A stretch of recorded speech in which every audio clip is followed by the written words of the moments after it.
So obviously we have a rapport. We know each other. But for the people that don't know who are you? Yes, I am Greg Rokisky. I am a senior social strategist. I've been in social for a minute, but where we have been reunited is through Sprout Social.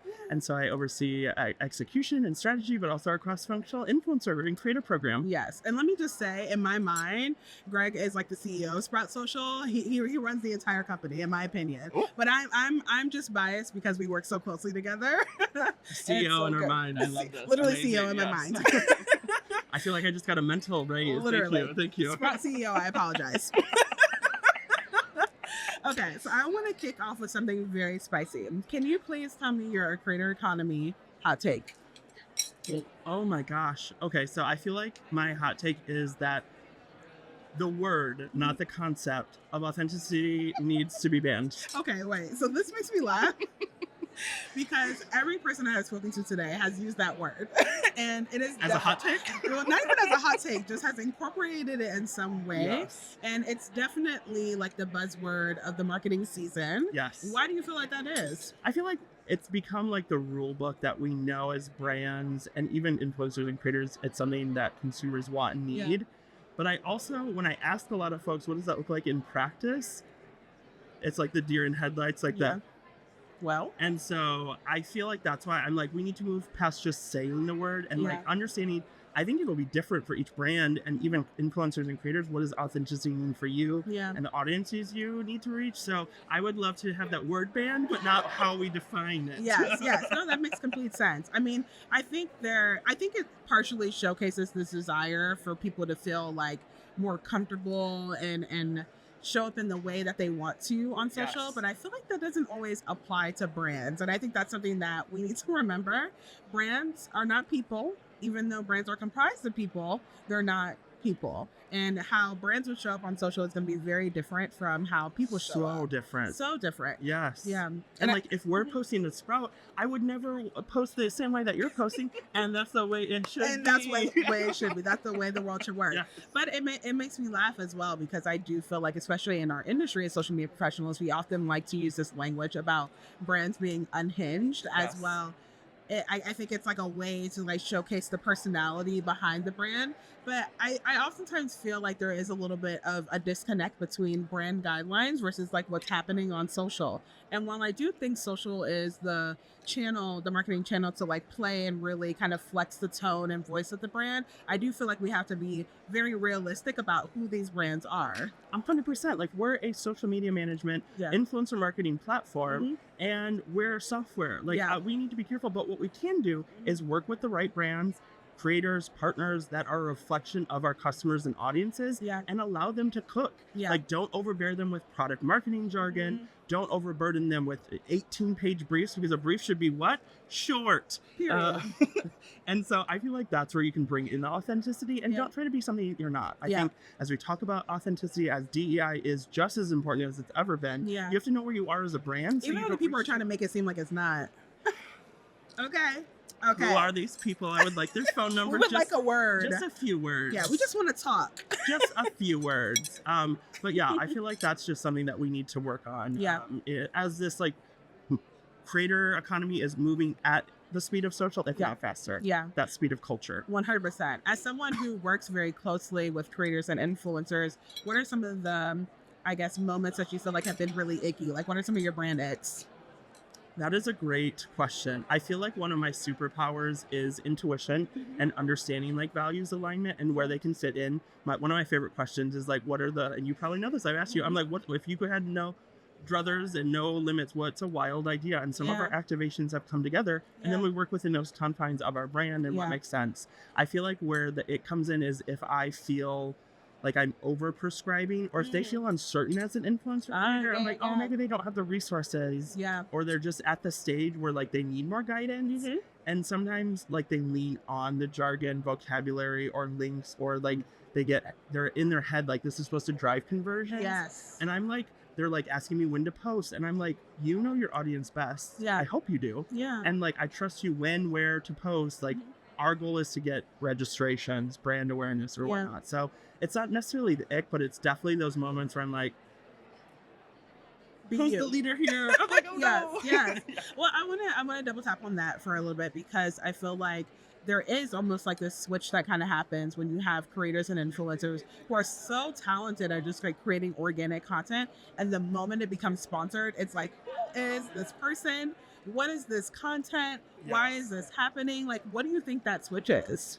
I think it's a lot of creators who have become creators, but they're not influencers quite yet. Okay. They're not like, maybe they've like built this authentic voice, but the moment like that first, oh, like I'm partnering with this. I think even the introduction of that has to be so delicately handled for the first time, and then you build and scale. Like if you automatically go from I'm a beauty creator posting every day to my audience authentically, and then the next week it's 5 straight ads with brands, I'm like, I as a consumer of that will be a little annoyed. Yes. Totally. So I feel like it's learning like the fundamentals of marketing, PR, and social marketing that creators need, and then brands need to understand like the new age of influencer and creator marketing. So like education on both sides. I always love media literacy. I feel like that will solve the world's problems. Bring back media literacy. Please. The people need it. Everyone. I am people. Yes. So I actually want to go back to what you were saying, because I do feel like there is this component of education, especially for creators. Like obviously the creator economy has grown so much, but it's still quite in its infancy. And as creators are kind of becoming more entrepreneurial, growing their own brands, there is a little bit of a learning curve. Like for us, it's a little bit different because we're professionals who have been working in this industry.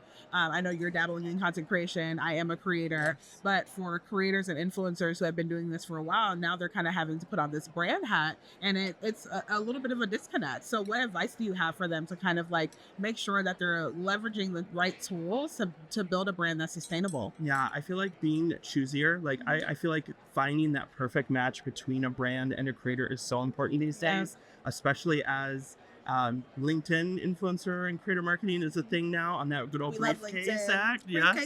Briefcase app. And so I feel like it's the more honest and like raw those conversations are. I feel like we've had some really great activations because I'm like, what do you want to do? How does it fit in? And like we've not gone some routes because it doesn't fit with you. And like you've had other great partnerships. And so I feel like it's having those conversations.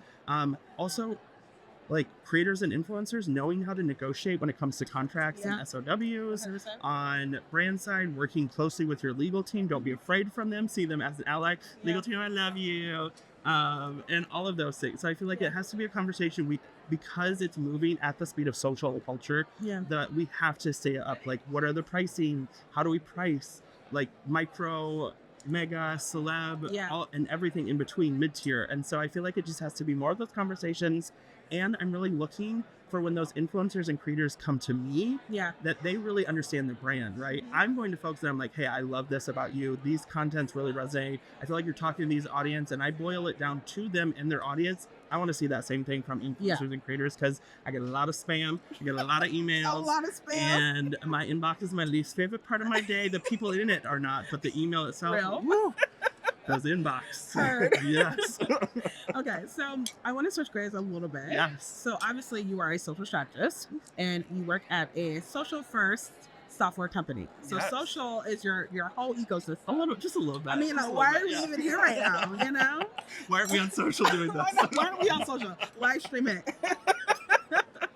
Okay, so my question is there a social trend, whether it be a sound, meme, content style, that's really living in your mind rent-free right now? Oh my gosh.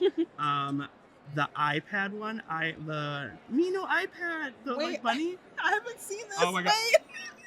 I literally don't even know. Like, I can already feel it gives vibes. Me like an Alice in Wonderland rabbit, like, and it's like, you know me, iPad. I hope other people are chronically online, please. I promise. So that one, it feels very like Renaissance painted, but also just wild. Like, it's like there was this one where it's like, oh, they robbed my house and they took my work laptop, and then it was like, no, don't forget me, I have charger too. So that is wonderful from a trend, but on a like more like tactic thing. I do see us shift back to high production video quality. I hope we don't swing fully though. Okay, I think lo-fi video has opened up so many resources for entry points of influencer creators. I do think there's an opportunity for a high production video to come back, but I have seen like YouTube and like I'm excited about like the seasons for influencers and creators and those functionalities. So I hope we go to a mix of short and long form versus just like swinging back to high production. Yeah, because nobody got the budget for that. Yeah, listen, high production is pricey. Yeah. It's high money. It's high budget. Yeah, high production, high budget, which literally. I don't have all the time. Yeah, so. I don't either. Yeah, 100%. So speaking of long form content, because I feel like YouTube has been a point of discussion a lot today. What do you feel like is the kind of like impact YouTube is having in this moment right now? Obviously, YouTube is very much like a legacy social media platform. It's used as a search engine. And now that TikTok is kind of like doing whatever TikTok is doing, we'll see. TBD. YouTube, especially with YouTube Shorts, is kind of having its moment. What do you feel like it's making it so special right now? Well, still, I feel like I'm processing my grief of TikTok's short demise, and then I went through everything, and now it's back, and I'm like, okay, great. Yeah, whiplash, literally. Literally. I was like, oh my God, the trauma, 5 stages of grief.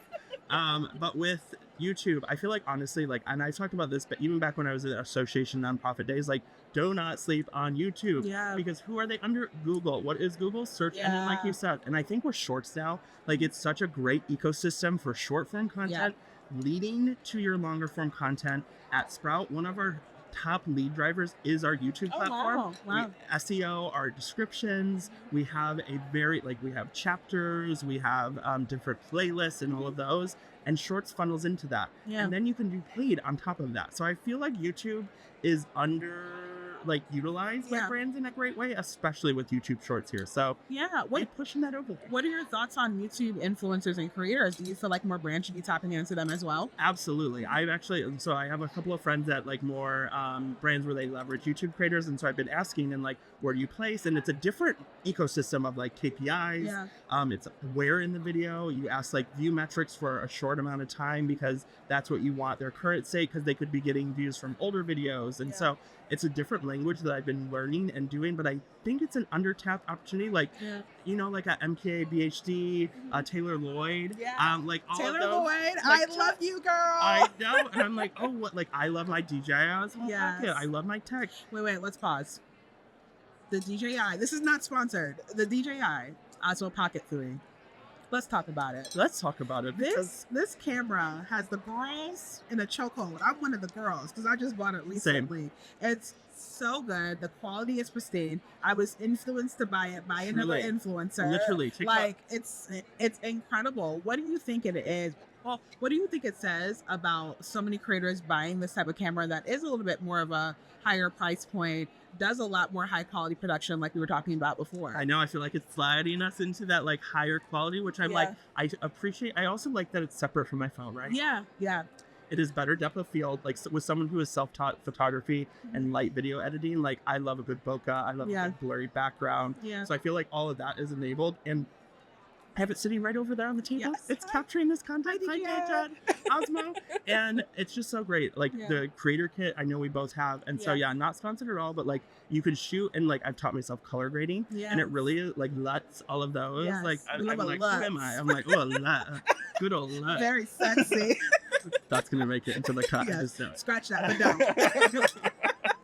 But I feel like, it's in my pocket. I have like a nice little bag the kit fits into, and it's just nice, and it feels a little elevated from on my phone. Absolutely. Because I have 30,000 bajillion gazillion photos and videos after a decade plus in social. Literally. And that separation is very much needed. Yeah. I one thing before I even bought mine, I was thinking maybe I need another iPhone. And then I was like, actually, let me just buy a camera for the purpose of having a camera that no one can call me or text me on. Literally. Then I don't feel like the anxiety. What a concept. Yeah. Wild. And it's like better. Like those, you get a nice SD card. Like we love DJI sponsored us. We'll do a co-branded whatever you want, honestly. Literally, like whatever. We'll do the thing. Okay, so being that we're at Creator Economy Live, obviously the conversation of the day is creator economy. What is something that you feel like you are really looking forward to in this space? Ooh, that's a good question. I feel like I'm so excited to see how brands in unexpected or more regulated industries can leverage influencers and creators. I always tell folks, like, don't be limited. I feel like you can have the right disclosures. You can work with legal And honestly, like Dr. Mike is a really prominent healthcare influencer slash creator in the healthcare space. He is very cute. Very if you're cute. watching, don't. Very similar. But he is wonderful, and like just how he works with like healthcare marketers and healthcare systems. I feel like that's great. There's one that partners with SoFi in the financial space. She has a book. She is wonderful. I love her. Like she's across TikTok and other platforms. And so you don't think of like healthcare, higher education, financial services, those. I feel like those, I'm so excited to see what people and brands can do. Yeah. And honestly, a great opportunity needs to get on LinkedIn. You know, LinkedIn, listen. Where I mean, I feel like I've been pushing a LinkedIn agenda, but I do feel like there's such an opportunity there for brands to collaborate for professional creators and influencers, because it's like I don't know why there's almost like this thought that people who work in professional fields like don't have lives or interesting things going on about them, but it's like it's actually quite the opposite. Truly, well, you know? Even the celebrity entry point, like Simu Liu, Reese Witherspoon, all these celebrities are like, oh, I'm gonna hop over to Snoop Dogg is on LinkedIn. Snoop Dogg, like with Notion, I was like, girl, Notion and Snoop Dogg collabs. Yes, the briefcase app. Yes. Yes. Oh my gosh. Okay, great. So before we wrap this up, the final question for you is: what advice do you have for creators and influencers to kind of continue working with brands for the next couple of years? How can they keep themselves ahead of the curve? I absolutely love that question. I feel like it's about due diligence and marketing fundamentals, right? Like, what are the brands you want to go to? Like, shoot your shot in a very like catered and like, like do your research. It doesn't need to be like a time suck where you're spending all of these, but like look at who other creators in the space that you admire. What are they doing? Like if you want to up level your content, look at like what the brands and who they're working with are doing, and then like just work with them and continue to reach out. Like brands' journeys throughout time change, and so while it might not be a fit today, it could still be a few months later. And so I know your manifestation boards and all of the brands and partners, and so I feel like that is the biggest thing. And just like seek the unexpected. Yes. Like that is what I love. We partnered with Maxine the Corgi at Art Basel in December. I was like a tech company and a corgi, and I was like, I love this for me, but it actually worked for our brand too. She was our lone correspondent with her sunglasses. I love that. So look for the unexpected angle and like find a brand, and things will come together. As absolutely. Well, thank you for coming, Greg. Your insights as always are valuable. I will spill the tea with you anyway, any place, anywhere. Someone sponsor us. Yes. So we can continue doing this. Thank you so much for coming from the booth. It was a pleasure. Yes, thank you, Jade.